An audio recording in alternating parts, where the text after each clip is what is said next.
Hey everybody, welcome to the weekly news recap for the 9th to the 15th of September 2024. So, this week Sony finally revealed the PlayStation 5 Pro, and we'll get to the fucking fallout from that, but anyway, we'll go through the specs, I suppose.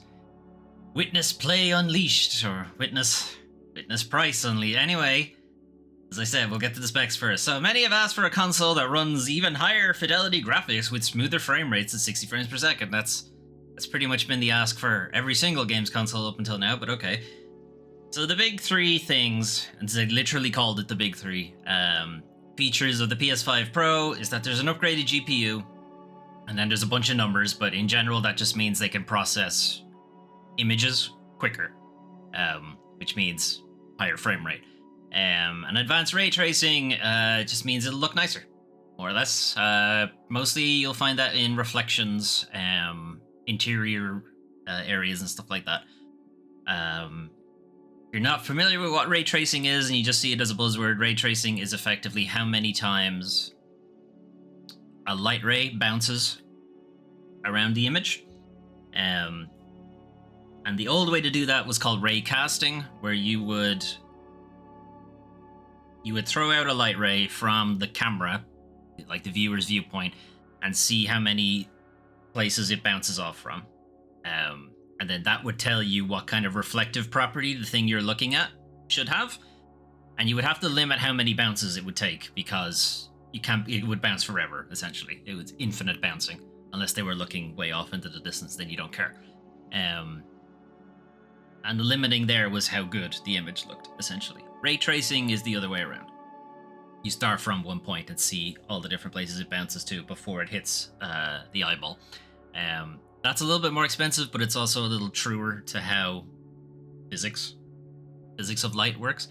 So advanced ray tracing is essentially they're just making that easier by having like specific hardware and software to cater to it. So things will look ever so slightly nicer, more or less. AI-driven upscaling, they didn't go into exactly how this works, but it's probably like a nearest neighbor thing. But this basically means images that have maybe are a bit aliased on one side, they'll upscale it to like 1080p, can upscale to 4K, 4K can upscale to 8K or 6K or something like that. In general, you don't usually notice, really, unless like the 4K to 8K jump, yeah, you definitely notice that one, but the rest of them, you won't really notice unless you do a side-by-side and then you're really like magnifying glass. Anyway, in this article they're saying many have asked us for a console that runs even higher fidelity graphics with smoother frame rates of 60 frames per second. In the video, that's not what they say. In the video they say like 3/4 of players who have to choose between performance and fidelity choose performance, which means people are way more interested in a smoother frame rate than they are in a higher fidelity graphics. And then they give you three things that are for higher fidelity graphics. Okay, arguably the upgraded GPU will help with the frame rate, to be honest, but advanced ray tracing isn't really going to help with the frame rate. Assuming they just... But here's the thing, if they use the advanced ray tracing to just improve the ray tracing they're already doing and not use it to increase the ray tracing they're doing, then yes, then it will help the frame rate. But that's not really what it's for. It's for so you can do more ray tracing, which makes the image look sharper. But because you're doing more tracing, essentially trying to follow the points, and these are billions of points you're doing, trying to fit all of them within 60 frames per second kind of thing. So you're trying to do it 60 times within one second. That's where the slowdown comes from. Anyway, AI-driven upscaling is a post-processing thing, so that won't really affect frame rate either. So telling us that like a sizable chunk of your audience definitely prefers performance over fidelity, and you're going all in on fidelity. So anyway. Other game enhancements include the PS5 Pro Game Boost. Anyone who's had an Xbox knows what the Xbox Game Boost thing is. Essentially, older titles get access to like the faster GPU and stuff like that. So the performance might go up a little bit, but not a huge amount. This feature may stabilize or improve the performance of supported games. May stabilize or improve. So there's no guarantee there. And enhanced image quality for PS4 games is also available to improve the resolution. So again, that would have to be implemented. That would have to be patched in. These are older games we're talking about. What's the likelihood that's going to be patched in? Pretty slim. So again, not much that you can really talk about there. And probably the biggest contention that a lot of people have with it is that there is no disk drive. The disk drive is separate, as is the vertical stand, for some reason. When we get to the price, you'll know it's like, why couldn't they have just thrown that in? Like, the vertical stand does not cost much. Why couldn't you just throw that in? Now I have to find that fucking thing separately. Anyway, they've been selling the vertical stand separately since the redesign of the PS5. They made the smaller one. The OG PS5 came with the stand. Anyway, so the price, $700 US, £700 sterling, €800 for some reason, and then almost 120,000 Japanese yen. Disc drives sold separately, which is a little ridiculous. If somehow the incredible price and very little features hasn't put you off, so it'll be out November 7th, 2024. My birthday. Anyway, that was kind of annoying me, because now it's like, this could have been a cool thing to get for my birthday, but I'm not paying fucking €800. So let's do a little numbers game here. So USD to euro. So they want €800. That's 886, 890, nearly $900 US. But they're only selling it for $700 US. Gotta love that exchange rate. It's a full $200 more they want. Okay, that's a bit egregious, Sony. What if we do pound sterling instead? Is it under G for GBP or is it under P for pounds? Under P for pounds. Okay. So what do they want? They wanted £700. 918. That's even more than $200. Where's that number coming from? In Japanese, yes, let's do Japanese yen. Is under J for Japan or Y for yen? Must be under J. Japanese yen. Japanese yen. It's almost at the number we were looking for. 120k. Again, almost a full $200 on top. What the fuck is that? It's not manufactured in the US, so they're still going to have to pay import tax. Everybody would still have to pay. If anything, it's manufactured in Japan, but these are some egregious prices. Never mind the ticket shock. Just doing the exchange on it is obscene.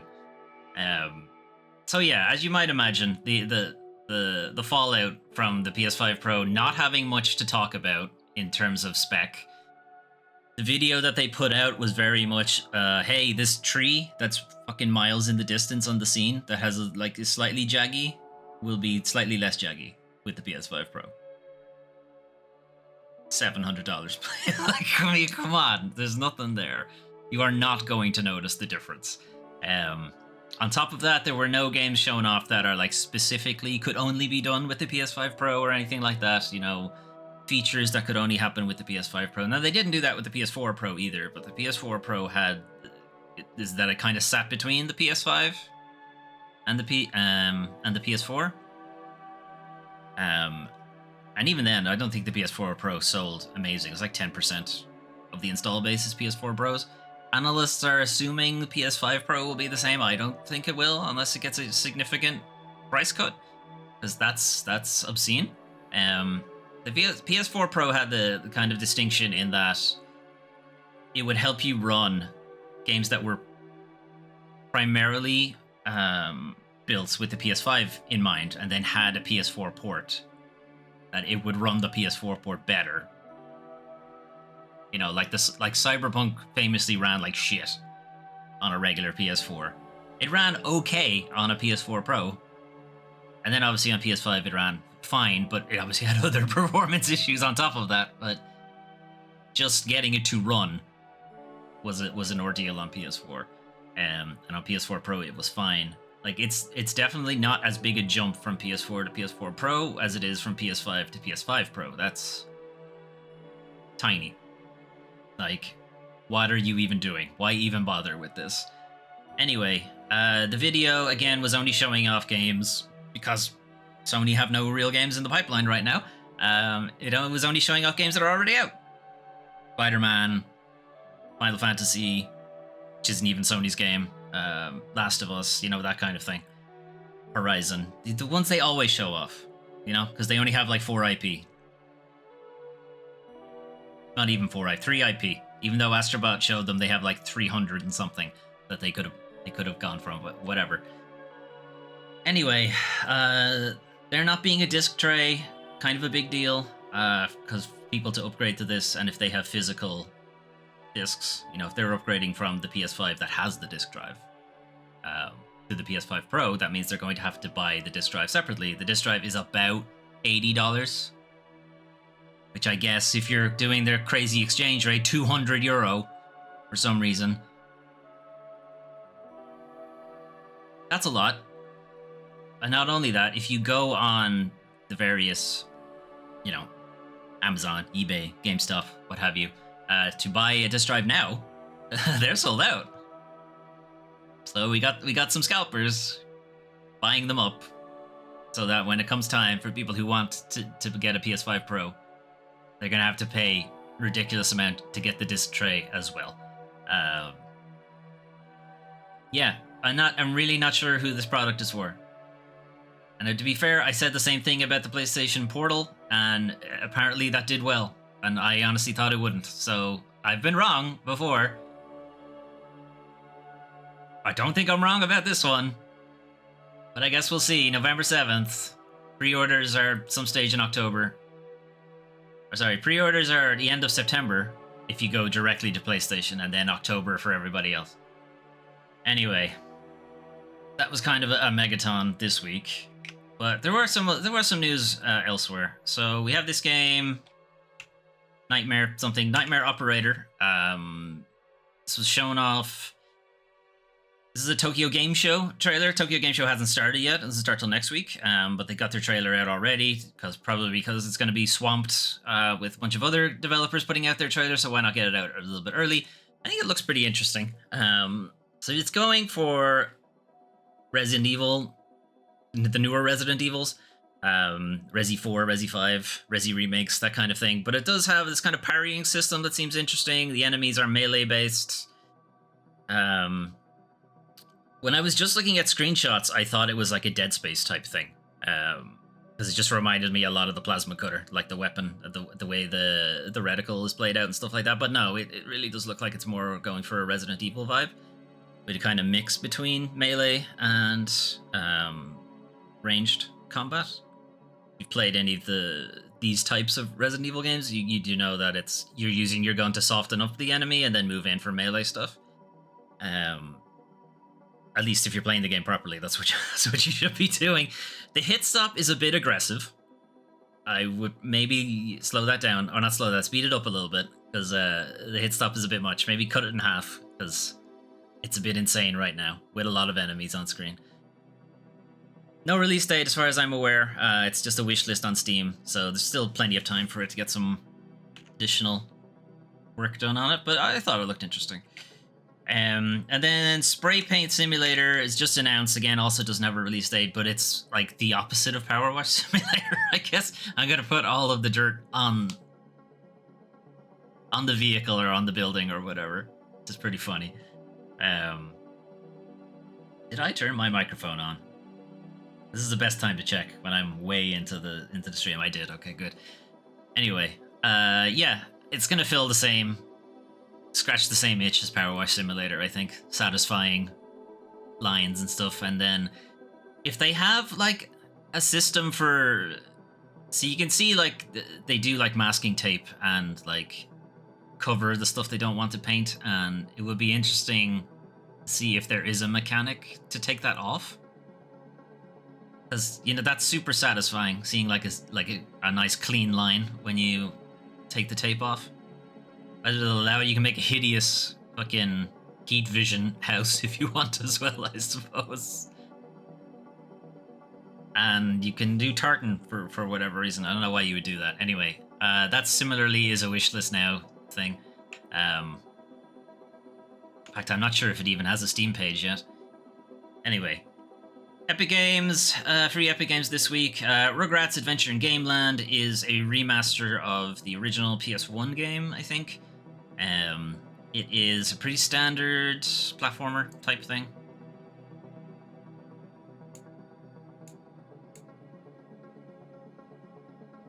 Just kind of redrawing of a lot of the old game. Maybe it was a Game Boy game, actually, with that aspect ratio. Anyway, it's free on Epic, I suppose, if you're interested.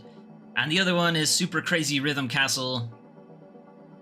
Chaotic rhythm adventure, a puzzling co-op mashup unlike anything you've ever heard. Work together to think outside the box while keeping your combo solo, or with a band up to 3 friends, can you conquer the castle? So it's a rhythm game. It's a rhythm game that's also a puzzle game, I guess. Anyway, it's approaching the middle of the month, so some of the subscription services are refreshing. PlayStation Plus for now, we'll probably get to Game Pass next week. PlayStation Plus game catalog for September. So these are the ones coming to PlayStation Plus Extra and PlayStation Plus Classic. Some of these are day one releases. So The Plucky Squire is a day one release. The Plucky Squire is a game that's been in development for a good while. Kind of gist of it is you're playing this guy, whose name I forget, who is in a storybook. But the gist of the game is that he jumps out of the storybook and can kind of wander around the desk and like up onto the windowsill, and you take him to different parts of the house he's in. You know, he ends up in the kitchen, the living room, that kind of thing. There's a lot of different game mechanics going on, and I can imagine that's probably why it's been in development for so long, because it's a lot of games all in one. It's very wholesome, kind of tongue-in-cheek comedy. Yeah, I've been following this one for a while, and quite eager to play it now when it actually comes out. So that's a day one launch into PlayStation Plus. Not sure about Game Pass. I think it is as well. Under the Waves was kind of a stealth release from Quantic Dream. So Quantic Dream are the people behind Heavy Rain, Detroit Become Human, that kind of thing. I don't believe David Cage is attached to this game, which is probably why it was a stealth release. It kind of just launched, and there was very little marketing done behind it. But it is that kind of choose your own adventure type of thing. You're this guy in his submersible. I think you are long-term underwater. It's like a fairly long expedition you're on, and you're away from your family, and it's like trying times, and it's stressing your relationship with your partner and that kind of thing. And then I think there's some like mysterious stuff underwater as well. Night in the Woods is a bit of an indie darling. It's kind of a, you know, what happens when you go back to your hometown after you've been away for a while. Notice how the people have changed. Village has changed. You recognize that your parents have gotten older and all that kind of stuff. It's that kind of vibe to it. Very good game, very well written. Chernobylite, I think, is Stalker at home, but I'm not sure. Chernobylite is a science fiction survival horror RPG. Hyper-realistic 3D scan wasteland of Chernobyl. It's starting to sound a lot like Stalker. Turning to Pripyat to investigate the mysterious disappearance 30 years prior. Okay, so it is kind of Stalker, but I think it's got more of a linear storyline to it. I've never played it, I have no idea. Wildcard Football is, I don't know, American football, but maybe with fewer rules or something. Space Engineers is a very imaginative name. It's a sandbox game about engineering, construction, exploration, and survival in space and on planets. You build your ships. It sounds like a survival game. Okay, it sounds like Minecraft, I guess, but in space. Road 96 is this... No, sorry, I'm thinking of a different game.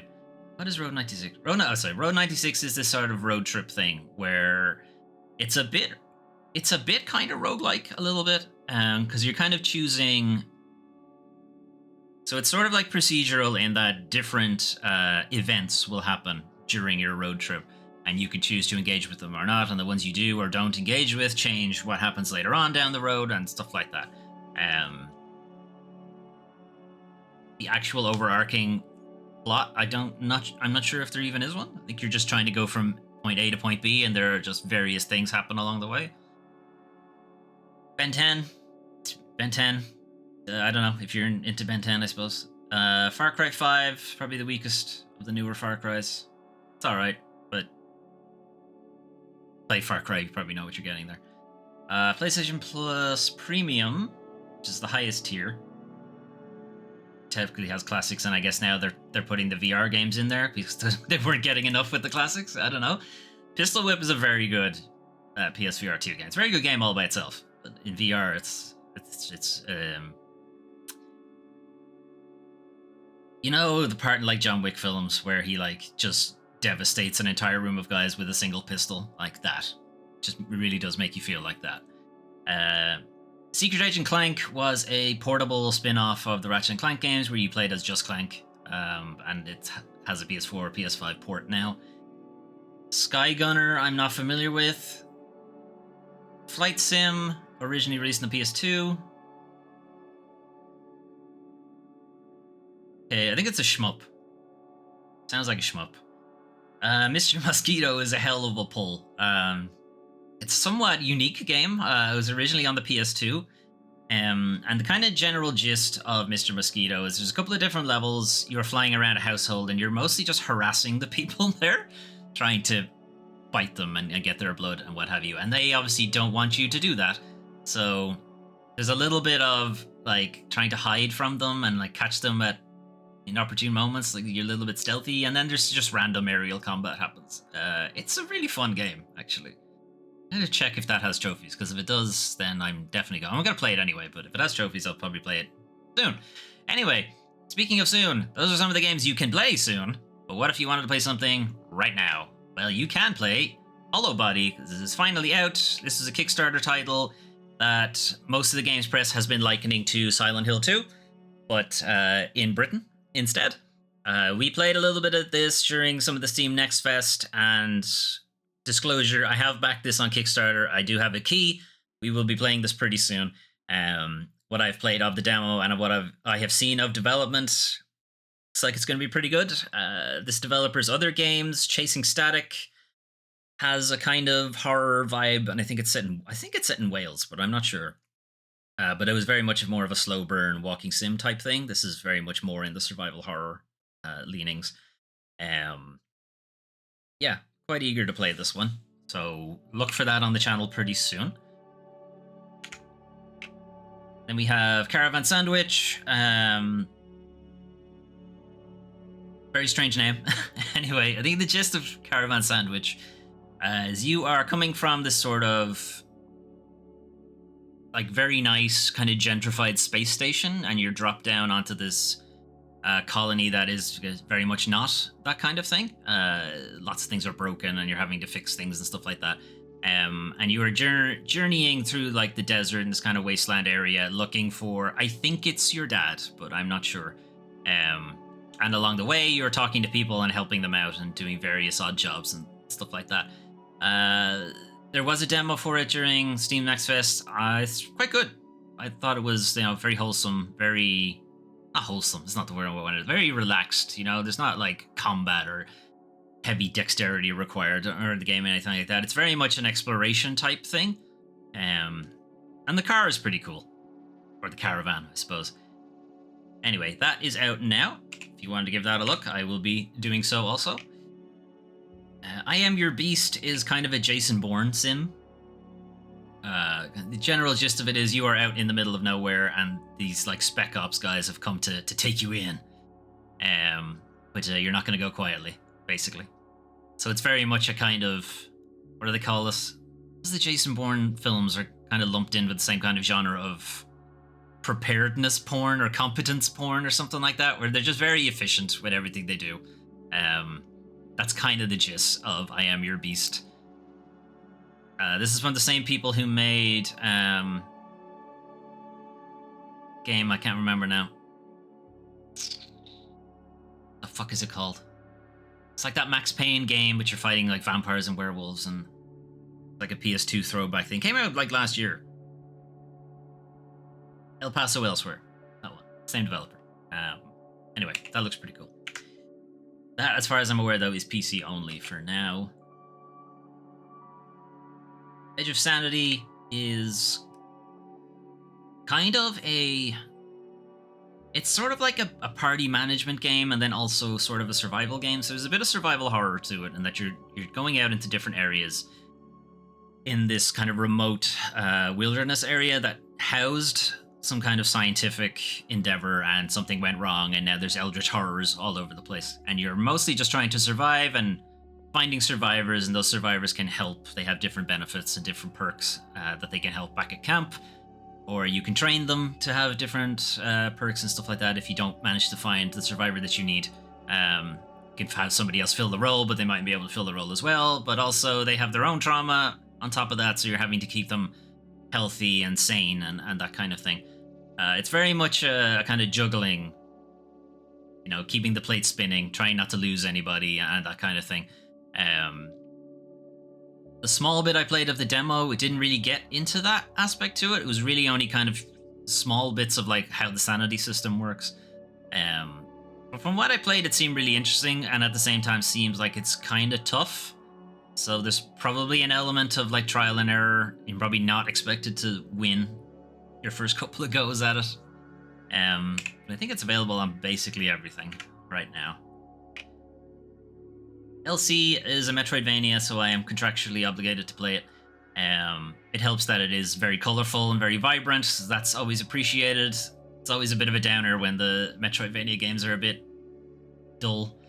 And this trailer doesn't show off a ton of gameplay. It's going more into the storyline, but it's a bit of a Mega Man vibe to it. But yeah, you can see what kind of game it is. Anyway, actually, I'm not sure. It might not be a Metroidvania. I think it might be straight up a Mega Man type thing. Yars Rising is another run right. Everything is fine. Again, possibly a Metroidvania, possibly not. Pretty sure this one is definitely a Metroidvania, though. Anyway, Yars Rising has this kind of element of having the standard running and shooting and jumping mechanics you expect from a Metroidvania, but it also has an element of stealth gameplay to it, that there are some enemies that you can't deal with. I think it's like these kind of robot sentries, that kind of thing, that you can't fight. You have to run past them or hide past them, and the more insect-like creatures are ones you actually can fight against. Appear to have some sort of insect abilities yourself, so maybe that has something to do with it. Anyway, it's available now as well. And then lastly, and I've kind of put it last because it's somewhat bad news, Lollipop Chainsaw Repop. So this is a remaster of Lollipop Chainsaw that is currently kind of locked to the PS3 and Xbox 360. It never got a backwards compatibility thing for Xbox, so unless you own a 360, you can't really play it right now. And it never got a PC port, so this is largely one of the few ways you can now play it on modern devices.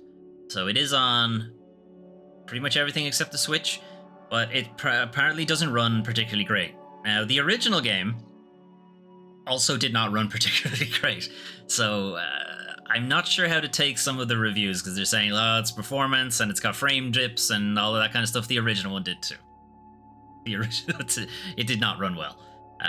That was not why you were playing it. You were playing it because it was fun and silly, and it had just outrageous dialogue.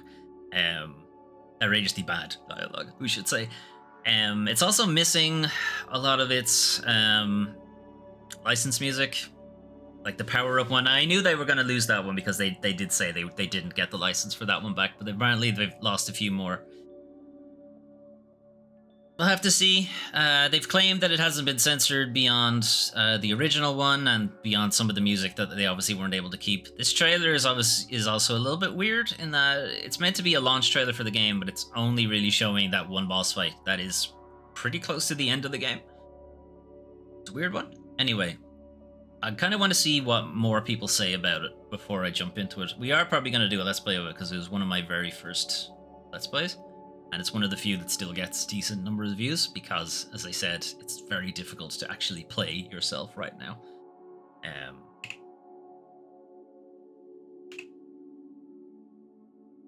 Oh yeah, there's the Elvis bit. Right, anyway. I was wondering, did it just have fucking 5 seconds of complete silence at the end? No, it doesn't. Anyway, unfortunately though, it is now time to talk about the worst part of video games.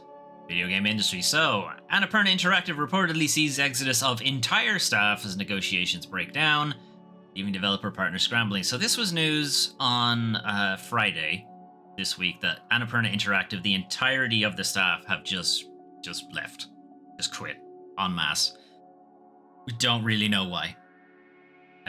Reportedly, it is because of a dispute with the company's owner. Annapurna Interactive wanted to go independent. They wanted to be spun off, and I guess the company's owner said no, or possibly said something else, requiring everyone to just fucking leave entirely. But apparently, the entirety of the staff, including the president and other executives, have resigned after negotiations with Annapurna owner Megan Ellison. It's daughter of Larry Ellison. In the US, you probably know who that is. I have a vague idea of who he is.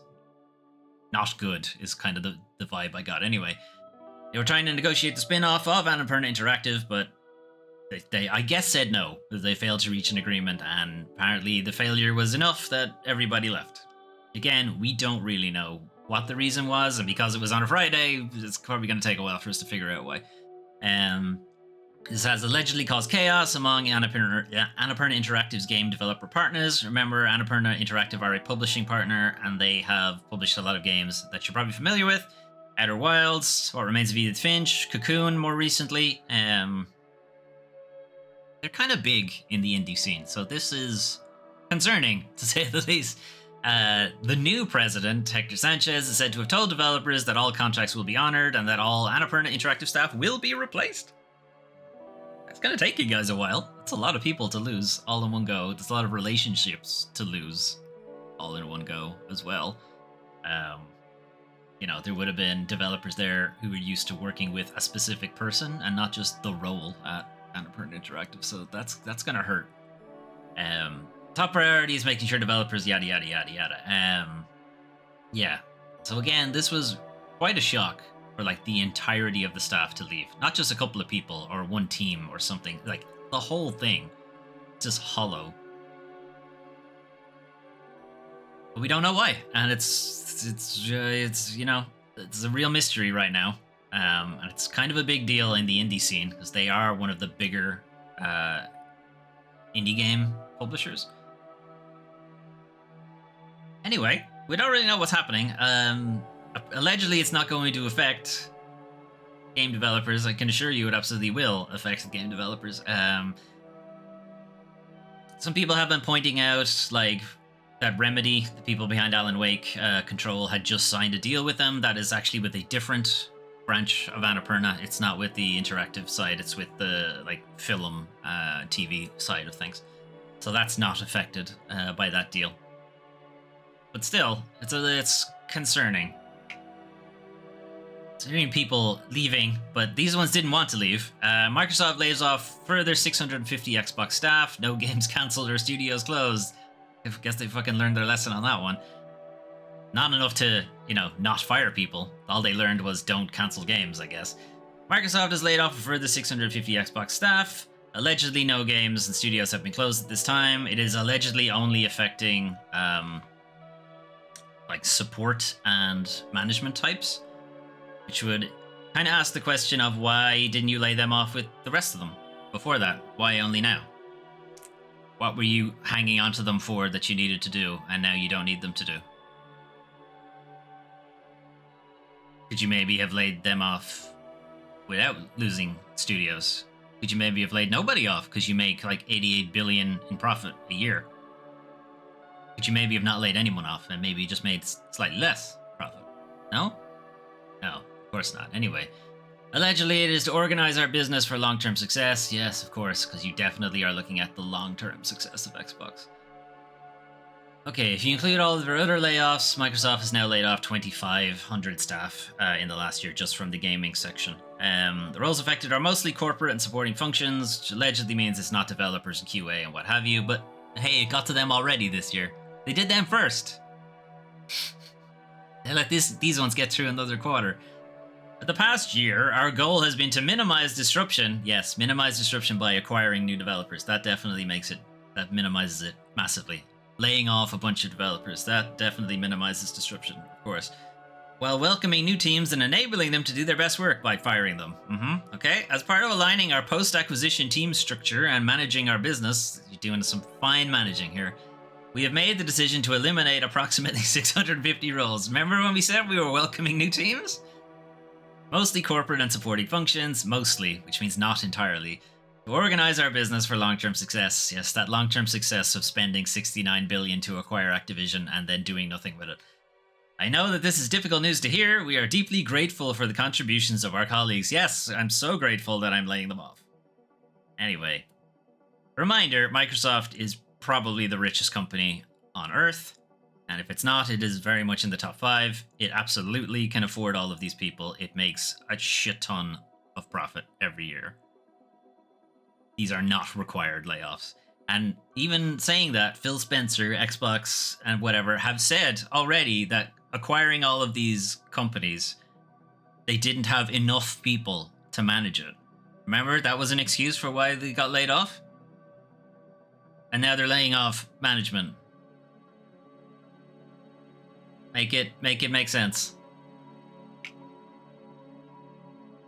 Speaking of complete detachment from reality, former PlayStation EU boss says devs made redundant should just get over it and go to the beach for a year. Okay. Former PlayStation Europe and Codemasters. Fuck's sake. He's anyone to talk about what you should be doing. Famously ran Codemasters into the ground. Anyway. He was on a podcast recently saying that, you know, lol, just drive an Uber and wait. During replied that the layoffs were just part of business and that it wasn't fair to say that they were driven by greed. It's absolutely fair to say they're driven by greed because they are. We are stating facts. That is exactly what it's for. Number must go up. And if we can't make number go up with product, we make number go up by reducing labor costs, by firing people. And number go up. Because capitalism, I guess. I think it's probably very painful for the managers. These are all like the layoffs and what have you. Yes, the managers. That's who he's... That's how he... These are the people he has the most like empathy for because they're the closest to his job. Not the developers, not QA, not creative, not art, writing, any of those people. No. Managers. They're the ones. They're the ones who find it very painful, I'm sure.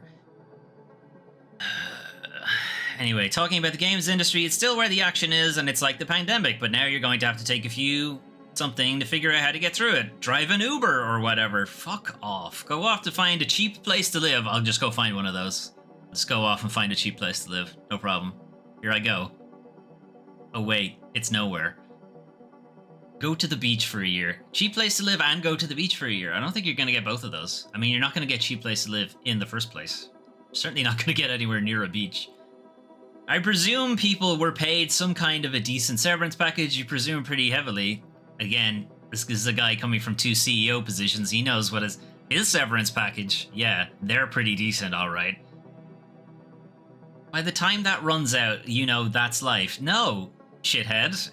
The only reason they're in that position is because of people like you getting greedy. I always say what's really exciting about the industry, industry, it's a typo there, is that you never really have the chance to get depressed. You never really have the chance to get depressed.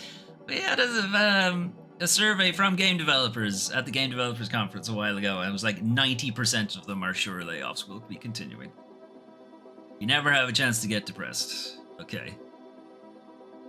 And then, of course, there's the one actual true statement he made. This is not the first time. No, it's not, because the game industry does this all the fucking time. It's probably the most numerous layoffs, but the games industry is very bad for this boom and bust cycle of hiring on a bunch of people when the game is being developed, and then once it's been developed, you shit can them. It is a very, very disgusting practice and needs to stop. but it won't because number go up. Anyway, coming from that PlayStation guy to another PlayStation guy, PlayStation enjoys a diverse portfolio of great games, says Herman Holst, current CEO of Sony Interactive Entertainment, or co-CEO, I think, with somebody else. He claims that Sony's portfolio has become more diverse over the years. What fucking reality is he living in? It has become considerably less diverse. It is the same game over and over again with a different package. We're gonna make an open world thing, except it's dinosaurs, but they're robots. We're gonna make an open world thing, except it's samurai.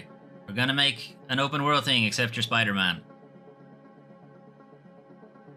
We're gonna make an open world thing, except it's Norse mythology. Very diverse. Very diverse. Making PlayStation games in various genres is massively important. Yeah, it is. Couldn't you do it? Could you maybe do it for a change? Astrobot is a anomaly, and this is what he's talking about. He's basically just putting Astrobot out there to show, hey, we're diverse. We don't make the same fucking game over and over again. What about Concord? Don't talk about Concord. Anyway, talking about Astrobot and saying how important it is as an IP and what have you, Astrobot does a better job of showcasing Sony's actual diversity that it used to have in the PS1, PS2 era, that it absolutely lost in PS3. Now, you can say lost a bit of it in PS3 because the games industry in general struggled with the jump to like high definition, but it really made no attempt to recapture it after that. No, it just got more and more diverse. It absolutely did not. I think what we're doing is celebrating what PlayStation has made great over the years. It's a celebration of joy and of collaboration. Yeah, lots of collaboration where we shut down our more interesting and innovative studios. That kind of collaboration. Moving on. A year later, Unity cancels its controversial runtime fees completely. It took them an entire year. I'm going to be totally honest. I thought they cancelled it immediately. But I think the case was they cancelled it for the vast majority of people, and there was like one very small sliver that it was still in play for. Or it was still optional, maybe you had to opt into it, I don't know. But anyway, it's gone forever. If you don't remember, almost a year ago now, Unity announced a seismic change to how it charged developers to use its engine. It changed it from the subscription model, which is what the vast majority of software in general goes with for enterprise, is that you pay per seat. The way it goes. So every person who is using the software, you pay a license for. So you can have like 5 licenses for Unreal or whatever, which means 5 people can use Unreal at your company. That's kind of the way it works. And if more than 5 people need to use it, you have to either buy more licenses or just cycle your licenses around to other people, sign this with other people, what have you. But they decided to change that, and instead they said, hey, you're going to pay us every time someone installs your game. Cool. That's not open for massive fraud or anything. That's not open for incredible levels of abuse. Not only that, they made it retroactive. Anyone who has ever installed your game, now you owe us. That's games like even mobile titles. Pokemon Go was made with Unity. How many times has that been installed? That's an incredible amount of money that they're asking for doing nothing. Just deciding that's what it's going to be now. Anyway, it led to developers abandoning the engine en masse, led to Unity tanking, basically, in stock and what have you. There's the fear that some devs might remove all their games from sale entirely to prevent people from reinstalling them. So I know we have a games preservation issue, that people are having to take their games off the stores to stop you installing them because it would cost them money. And they're obviously not making money anymore because it's the end of that game's sales in general. Most of the sales you make on a premium game is when the game comes out. You don't make it 15 years later, but people can still install it 15 years later, so that's obviously a massive issue.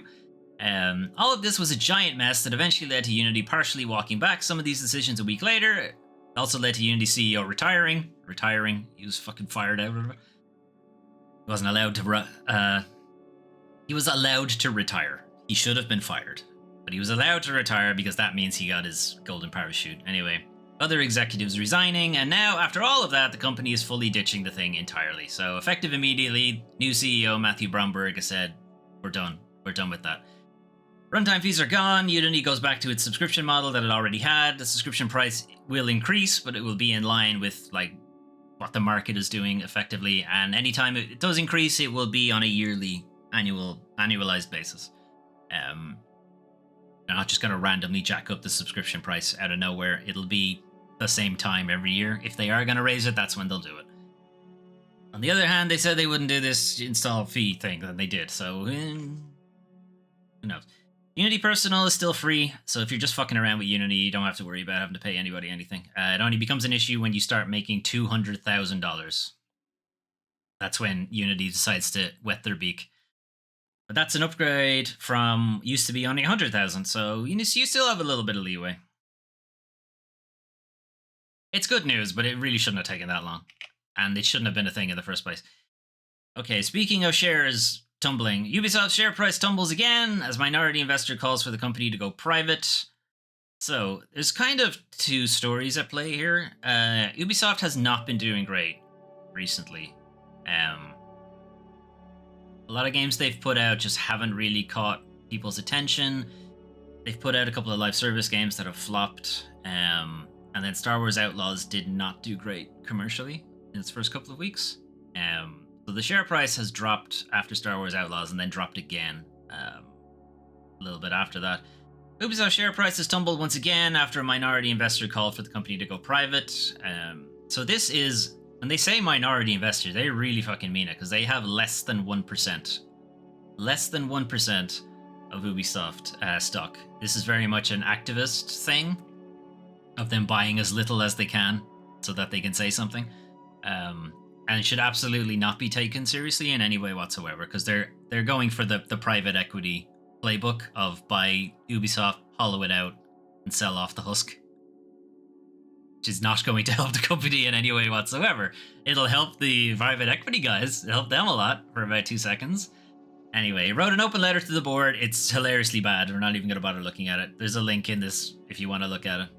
You can read it a little bit just for how completely detached from how video games work it is. But it expresses deep dissatisfaction with the current performance and strategic direction of the company. I mean, that's not wrong. But his remedy for it is considerably worse. Anyway, his remedy is to take Ubisoft private or allow it to sell to strategic investors. This is something that the Gimo family have been avoiding since Ubisoft went public. So there's another article, and I think it's on Games Industry Biz.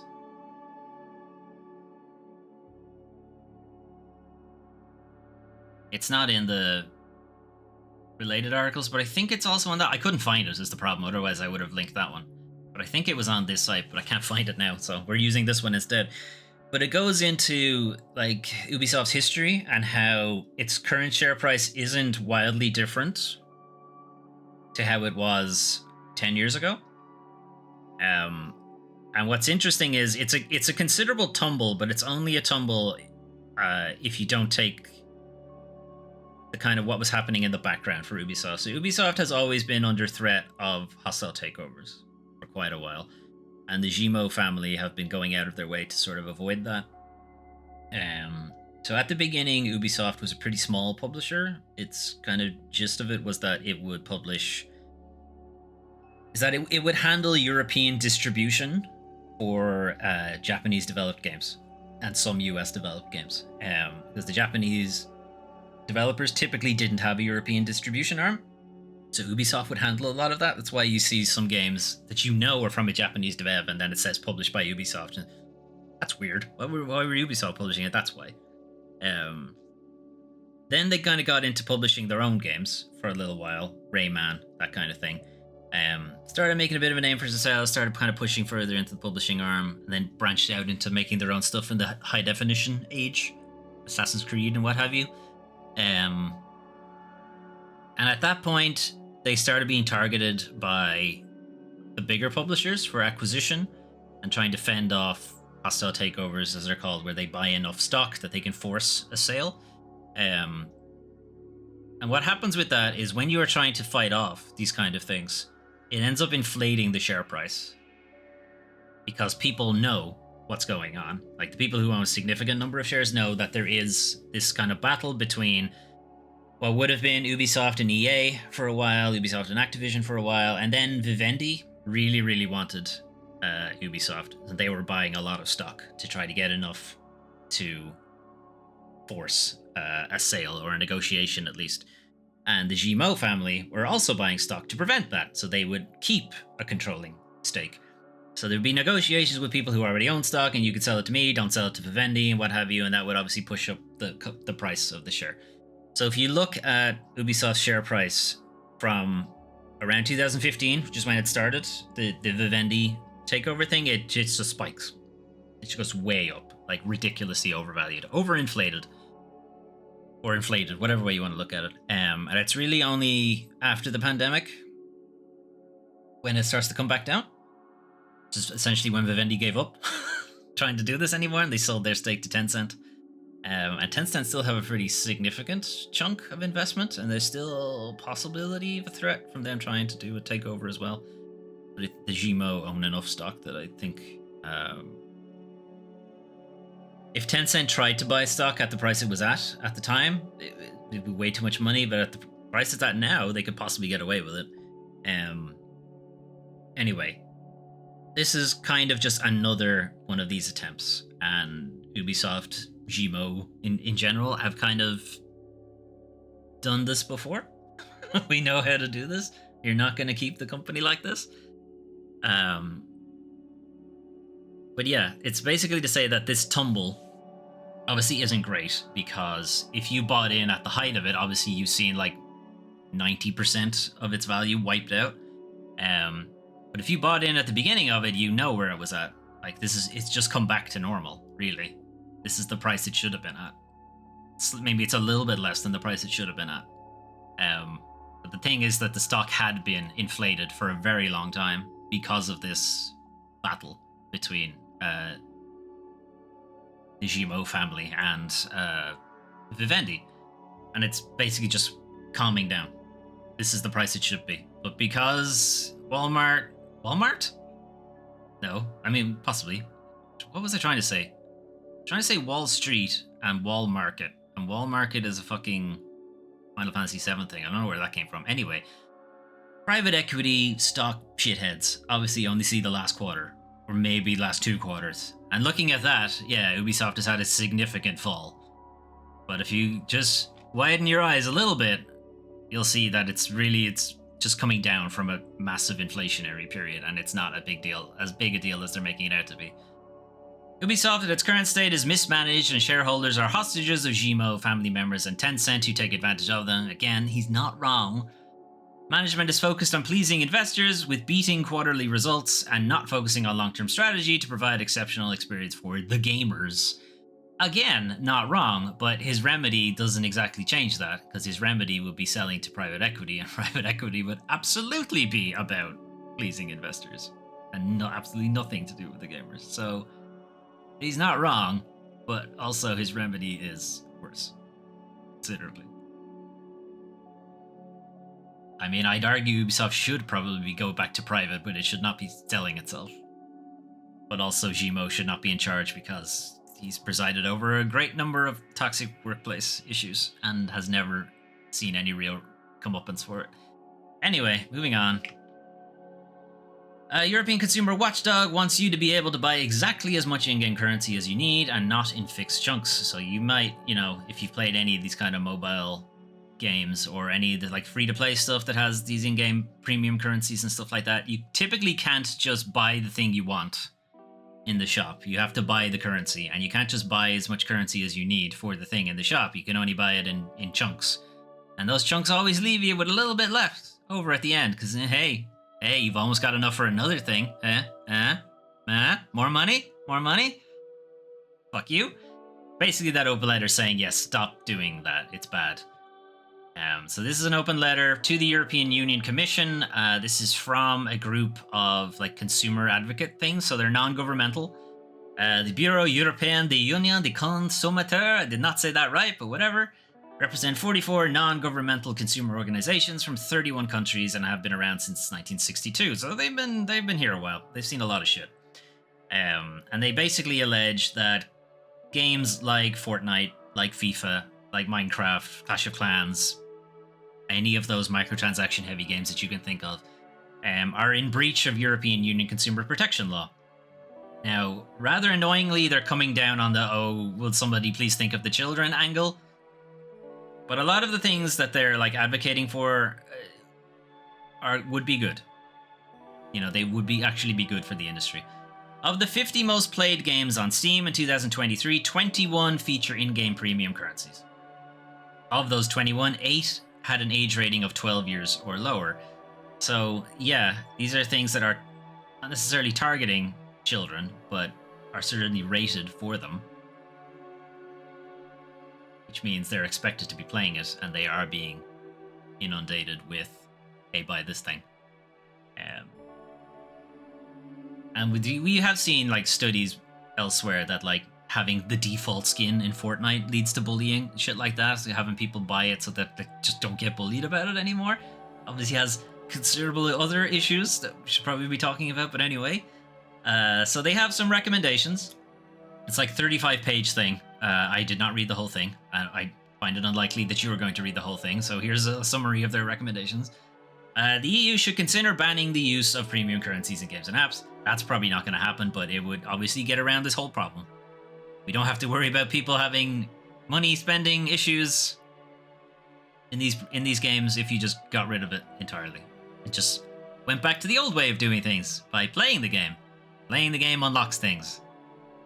Cool. Let's just go back to doing it that way. It was fine. There was no issue. We never needed these anyway. They should amend consumer law to introduce a stricter transparency requirements, in particular what an in-game currency is worth in actual money, so that you can see essentially beside a thing and you say, here's a costume and it costs 100 squid bucks or whatever the game is, and then beside that it says 10 euro, like in brackets. That's what that's worth, but that's how much it costs you. It's not how much it's worth, because game company will go out of their way to say that this is worth nothing, but they want to have an equivalent beside it on every item, not just in the store where you go down to see where the bundles are. Like every single item, even if it's one squid buck, it should have it beside it, you know, a dollar or whatever. Privacy things should be rendered to be opt-in. In-game payment things should be opt-in as well and stuff like that. Not really sure where they're going with that exactly. If it's something where it's like a recurring spend, like a subscription thing, then yes, that should be an opt-in. It shouldn't just be automatically assumed that it's a recurring spend. I'd agree with that. People should receive notifications about and be asked to validate every in-game transaction and should be required to set a password to stop unwanted transactions. So that's like multi-factor authentication. I think for transactions where they are, you know, where you buy the premium currency kind of thing, that should probably come with it, but that should probably come from your bank. I think trying to enforce this on a video game would be difficult, as having worked somewhat in financial focused software. This kind of shit is a massive headache. Massive headache. And very expensive. That's why banks are the only ones who have to do this thing. I get where they're coming from, because it means like if a child just tries to buy something, the parent would be notified and be like, no. Or, yeah, sure, Timmy, like, whatever. There's a default thing to say, like, discarding refund claims for in-game and in-app premium currencies is presumably unfair. So this is to say that if you try to refund a costume in Fortnite, you know, you can't, basically. And that is against consumer law, because you're always entitled to a refund, replacement, whatever kind of thing. And right now, it's obviously dismissed because there's no real law about it, because the law just won't catch up for that kind of thing unless it's forced to do so. And they want it to be like default that is just assumed to be unfair and that it has to be investigated. And right now, it's the other way around. People should be able to decide exactly how much premium in-game currency they want to buy rather than buying fixed wages. That's how it's put here. Of it decided by the publisher. I mean, yeah, I would agree with that. The whole buying in bundles thing just keeps you locked into the system because you always have a little bit left over, and it's always enough for something. You know, it's always spaced out enough that you almost have enough for something else. You just gotta buy another bundle, and that bundle will leave you a little bit left over, and now you almost got enough for that, and so on and so forth. Whereas if you could just, I want to buy that, and that's it. I don't want anything else. It would limit it considerably. I mean, again, if you just go back to their first recommendation of just get rid of premium currencies in general, we'd be fine. Then some editorial from Rock Paper Shotgun's Edwin Evans Thurwell. I distrust the Helen Lovejoy-esque air of moral panic. Again, it's not great that they're focusing mostly on, oh, will somebody please think of the children aspect of it, because this definitely affects adult players of video games as well. But a lot of their recommendations would mitigate this kind of shit. Anyway, moving on. What's going on in the video game community this week? So, the Game UI database, which was relaunched a couple of weeks ago, which is essentially this like kind of vast database of game palettes and menu screens and like UI things from various different games. And it's meant to be like this kind of collection for designers and artists and environment and UI artists in general to see how other games made things and, you know, get some inspiration from it and what have you. And it's importantly, it is a free repository. But the issue here is that they were experiencing a 2-week-long DDoS attack. We were trying to figure out where it came from, and it turned out it came from a single IP address was blocked, and then suddenly everything was fine again. And it turned out that single IP address belonged to OpenAI. These are the ChatGPT, DALL-E guys, the generative shit. They were so heavily scraping Game UI database that it came to a point where it actually stopped working at one point. And all they had to do was block that one IP address and everything was fine. So this is OpenAI trying to steal the work of this one person who was putting all this stuff together, but also stealing the work of all of those game UI artists to feed their plagiarism bot. Anyway, Ed Coates, creator of the repository, slammed OpenAI's practice of scraping websites. From OpenAI's standpoint of things, they do state on their website that they train their models on information that is publicly available on the internet. The problem with that is, something being publicly available on the internet does not mean it is legal for you to do that. There are many things publicly available on the internet that are not legal. That doesn't mean you get to scrape it. Does that mean they get to scrape torrents of the latest blockbuster film? That mean they scrape deepfakes of non-consensual pornography and so on? According to them, yeah, that's all fair game. Enjoy all of your lawsuits, because there are quite a few of them on the way. Publicly available does not equate to legal. Being targeted by the company also drove a wrecking ball through a free resource he'd spent 5 years building. So again, that's obviously like a personal slice. I spent a very long time building this thing, and OpenAI is not only trying to steal it, but make it practically unusable for anyone who went there, and at one point, it was unusable. I was unable to release any updates to the site as the lag was interfering with my administration tools. He explained the disruption eventually caused the website to stop working altogether. The homepage was being reloaded 200 times a second, which is not really something a normal person could do. The OpenAI bot was apparently struggling to find its way around the site and getting stuck in a continuous loop, so not only was it trying to steal this work and making it unusable for other people, it couldn't even do it right. This was essentially a 2-week-long DDoS attack from in the form of a data heist. I mean, it can't be a DDoS attack because it's distributed denial of service. It's distributed denial of service by one person is not distributed, but you kind of get the idea what he's going for. It made it unusable. On top of that, OpenAI's unwelcome interest may have caused financial harm. So, for Game UI database at least, it didn't cause financial problems, but if they had been working with like a cloud service like Amazon Web Services or something like that, or Microsoft's Azure or something like that does hosting, They would have been on the hook for a fairly substantial bill from all of the transfer that would have been happening. So they were transferring roughly 70 gigabytes of data from the server every 10 minutes. There are no bandwidth costs on this particular server because it is a privately hosted server, which is also why it struggled to work with that thing. But if they happened to be paying Amazon Web Services at the time, the bandwidth would have cost them around £850 a day. That's for one person working on a free resource, making it available for everybody. This is why we can't have nice things, because OpenAI exists. OpenAI aren't even being transparent about where their data is coming from, so would I have been solely responsible for that bill? How is that fair or even legal?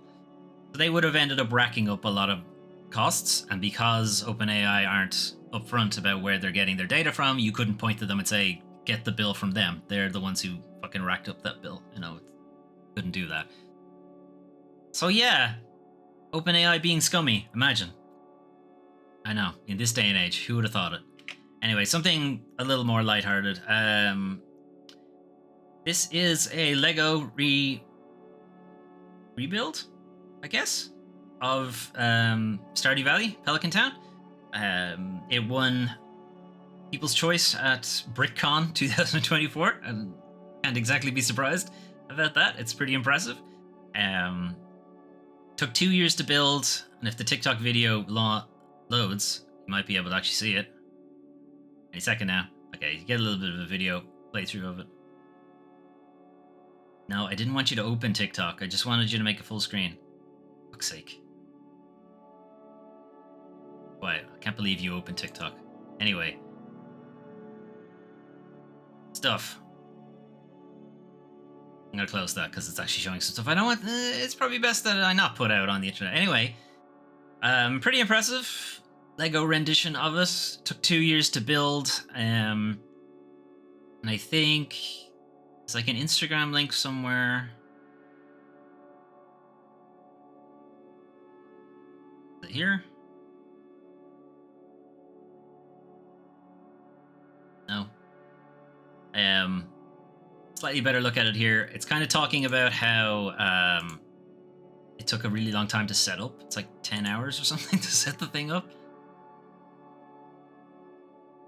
It took me 5 hours to separate and pack up from home, and then another 11 hours to unpack and set up a brick console. Jesus Christ. That's a lot of work, but it is still very, very impressive. Anyway, we will leave Hollow Buddy to play in the background. Anyway, that is your news for the 9th to the 15th of September 2024. The PS5 Pro coming out and being $700, £700, €800, which translates into $900. The £700 also translate into $900. And where they're getting these extra $200 from every other region, but not in US, but whatever. I'm not going to buy it anyway, so they're not going to get that extra $200. Yes, the price is a massive shock, and then when you put on top of it that the features are pretty much unrecognizable, you really won't see a difference. Like, they're gonna like refine things that are so far in the distance, they're not things you're focusing on while you're playing the game. It's fine. You really don't need this. You're very much seeing the sort of the tail end of the industry's push for high fidelity. It's like we are very much hitting the mitigating returns now. No, diminishing returns rather. We're hitting a point where, yeah, we can make these changes, but they require so much effort and give us so little difference. Is it really worth it anymore? And Sony seems to think it's $700 worth it. Yeah, I don't think it is. I don't think it is. News elsewhere. Xbox laying off even more people, even though they claimed they didn't have enough managers for all of these developers, and now they're laying off those managers too. So now they really, really don't have enough managers, I guess. No, number go up. It's fine. Don't worry about it. Number go up. We make $88 billion yearly. Number still has to go up. Nobody sees this as a problem. Nobody sees this might be an issue down the line. No. Down the line. Now. Right now. We are at the line. We're at that bit of the line where it's an issue. Anyway. What else were we talking about? The EU Commission thing. Nothing will really come of that, unfortunately. It's good to get those kind of things out there and get like a wealth of like evidence and research papers done on it, open letters done on it, consumer groups talking about it, and so on. We kind of really need like a real critical mass for it to actually make any real difference. And we're getting there. Like more and more institutions are talking about how bad microtransactions are for various aspects of society in general. But it's slow. These kind of things are very, very slow. And it doesn't have the... What's the word? It doesn't have the kind of gravitas to get like a big political movement behind it. Because it's still kind of a niche thing. It's still seen as a niche thing, even though it affects everybody who plays games. And we see so many features are saying, oh, the X number of people are playing games now, and it's some ridiculous number. Anyway. I literally was just talking about these news things, and I cannot remember them. Because they just leave my head immediately. The Ubisoft thing... Ubisoft are coming back to where they're supposed to be. Yes, it's a precipitous drop from where they were, but that drop was heavily inflated. Like, this is where they're supposed to be. So I think they're not doing great, because the games they've put out recently have certainly hurt them. Star Wars Outlaws not doing well. A little concerning. You would think slapping Star Wars on anything would, print money. I guess not having Jedi in it, or not having lightsabers in it is maybe even an issue. Or maybe it just didn't have enough marketing. I don't know. But anyway, next Defiant, Cross Defiant, whatever, their attempt at Call of Duty. I mean, you're trying to launch that game into a saturated market. Look at what happened to Concord. Those kind of live service things, they're done. Or they're not done, but just there's enough. The market is at capacity. Make something else. People love survival horrors now. Make one of those. Ubisoft survival horror. They've never made one. Knock yourselves out. Maybe actually release Beyond Good and Evil 2 at some point. That might help too. Assassin's Creed Shadows will probably do decent for them, I would think. Herman Hulst trying to claim that Sony has a diverse portfolio of games is hilarious, since he was instrumental in ensuring it did not have a diverse portfolio. Himself, Jim Ryan, once they pushed Shuhei Yoshida out, it's largely when it started. So it's not when it started, it's when it accelerated, definitely, that they just started focusing on just 2 or 3 IPs ever. One of them they don't even own. They don't even own Spider-Man, and they're focusing so much on it. It's just very frustrating, especially after having just played Astrobot and seeing all of those cameo bots. Now, a lot of those cameos don't belong to Sony, but the ones that do belong to Sony have been just languishing.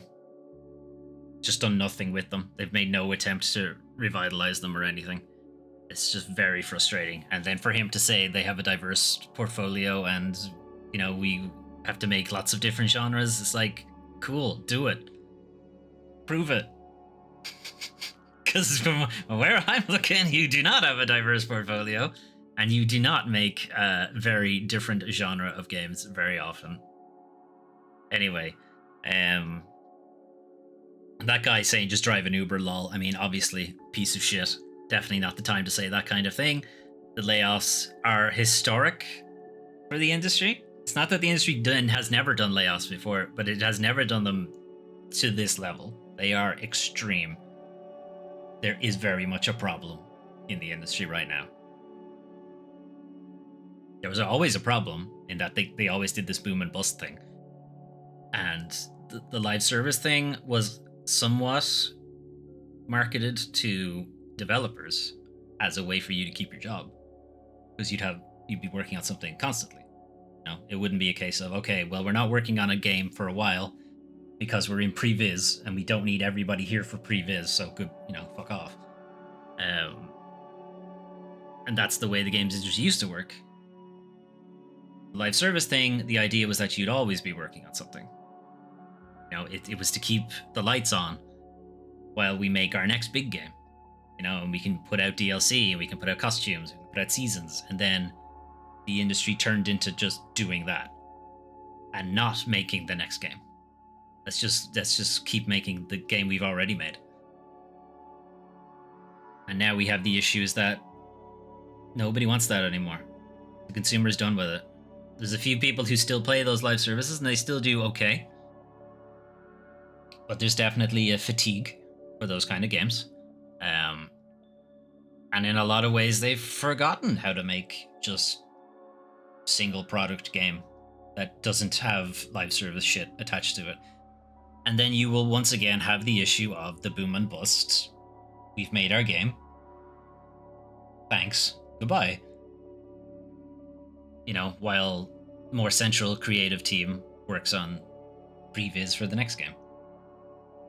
Should that be overlapped? Yes. Does it always work that way? No. There's only so many people that can work at a company. There's only so many people who can work on a game. Some people will end up being surplus. Should you give them something to work on in between? If they are not a contracted worker, if they're an employee of your company, yes. That was the whole point. That's why you went the extra mile and made them an employee instead of a contractor. You should be, helping them. They're an asset. Anyway, we're not going to solve the games industry issue on a Sunday afternoon. Anyway, what is happening on the channel right now? Well, stop Hollow Body for a second and start Hollow Body again, probably in a few seconds. So, this is our game roadmap for 2024. Arguably, we are not going to get to all of these games, but I'll try to get to as many of them as I can.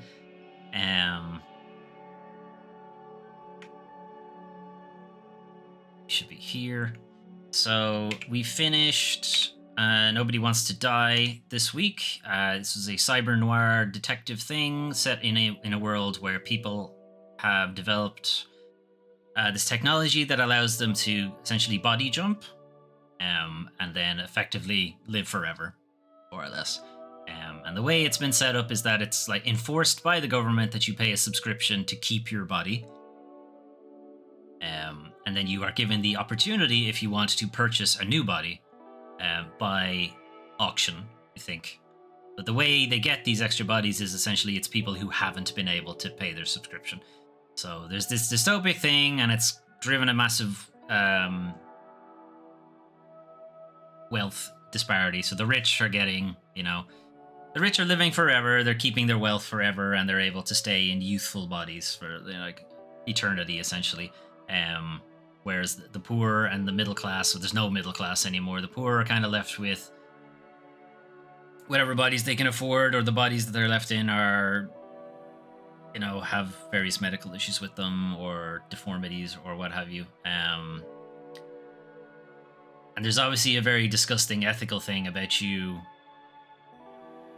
the price of a body that is in full medical health versus the price of a body that isn't, when it's a genetic issue and it's not something from their circumstances or anything like that.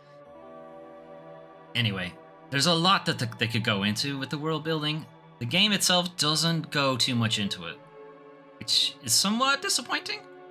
The game, but I did like the game overall. I did like where they went with the story, but I do think they had this incredible idea for their world, and it's pretty well realized.